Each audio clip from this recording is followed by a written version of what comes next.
ಎಲ್ಲರಿಗೂ ನಮಸ್ಕಾರಗಳು.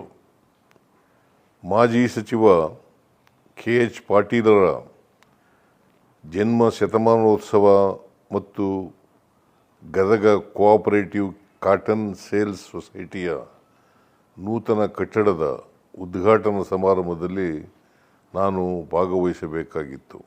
ಆದರೆ ವೈದ್ಯಕೀಯ ಕಾರಣಗಳಿಂದಾಗಿ ಈ ಕಾರ್ಯಕ್ರಮದಲ್ಲಿ ಭಾಗವಹಿಸಲು ಸಾಧ್ಯವಾಗಲಿಲ್ಲ. ಮಾಜಿ ಸಚಿವ ದಿವಂಗತ KH ಪಾಟೀಲರು ಕನ್ನಡ ನಾಡಿನ ಹೆಮ್ಮೆಯ ಜನಮೆಚ್ಚಿನ ನಾಯಕ. ಸಹಕಾರಿ ರಂಗಕ್ಕೆ ಅವಿಸ್ಮರಣೀಯ ಕೊಡುಗೆ ನೀಡಿದ KH ಪಾಟೀಲರು ನಿಷ್ಠುರವಾದಿ ಹಾಗೂ ಪ್ರಾಮಾಣಿಕ ರಾಜಕಾರಣಿ ಎಂದೇ ಜನಜನಿತರಾಗಿದ್ದರು. ಗದುಗಿನ ಹುಲಿಕೋಟೆಯ ಗ್ರಾಮೀಣ ಸೊಗಡಿನೊಂದಿಗೆ ಬೆಳೆದ ಪಾಟೀಲರು ಶಾಸಕರಾಗಿ, ಸಚಿವರಾಗಿ, ಸಹಕಾರಿ ಧುರೀಣರಾಗಿ ಬೆಳೆದ ಪರಿ ಅನನ್ಯ. KH ಪಾಟೀಲರು ವ್ಯಾವಹಾರಿಕ ಅರ್ಥದ ರಾಜಕಾರಣಿಯಾಗಿರಲಿಲ್ಲ. ಅವರೊಬ್ಬ ದಾರ್ಶನಿಕ ಧುರೀಣರಾಗಿದ್ದರು.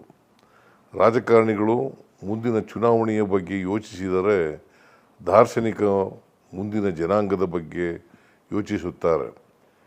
KH ಪಾಟೀಲರು ಭವಿಷ್ಯವನ್ನು ಉತ್ತಮಗೊಳಿಸುವ, ರೈತರ ಹಿತ ಕಾಪಾಡುವ, ಶೋಷಣೆ ಮುಕ್ತ ಸಮಾಜ ನಿರ್ಮಾಣ ಮಾಡುವ ಆಶಯವನ್ನು ಸದಾ ಹೊಂದಿದ್ದರು.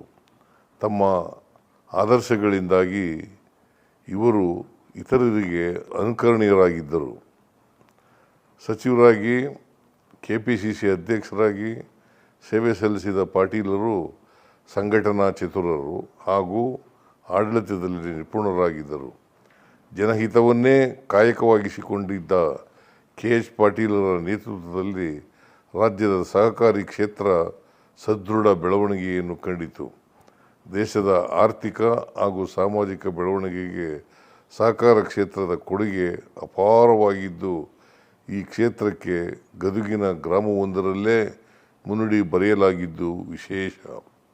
ಗದುಗಿನ ಜಿಲ್ಲೆಯಿಂದ ಕೃಷಿ, ಹೈನುಗಾರಿಕೆ, ಸ್ವಸಹಾಯ ಸಂಘಗಳಿಂದ ಸಹಕಾರಿ ಚಳವಳಿಯನ್ನು ರಾಜ್ಯದೆಲ್ಲೆಡೆ ವಿಸ್ತರಿಸಿದ ಪಾಟೀಲರು ಶ್ರಮಿಕರ ಆರ್ಥಿಕ ಸ್ಥಿತಿಯ ಸುಧಾರಣೆಯಲ್ಲಿ ಪ್ರಮುಖ ಪಾತ್ರ ವಹಿಸಿದರು.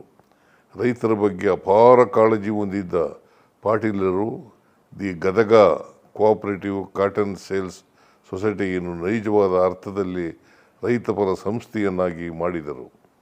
APMC ಮಾರುಕಟ್ಟೆಯಲ್ಲಿ ರೈತರಿಗಾಗುತ್ತಿದ್ದ ಶೋಷಣೆ ತಡೆಯಲು ಹಲವು ಅನುಕರಣೀಯ ಕ್ರಮಗಳನ್ನು ಕೈಗೊಂಡರು. ಅಂತೆಯೇ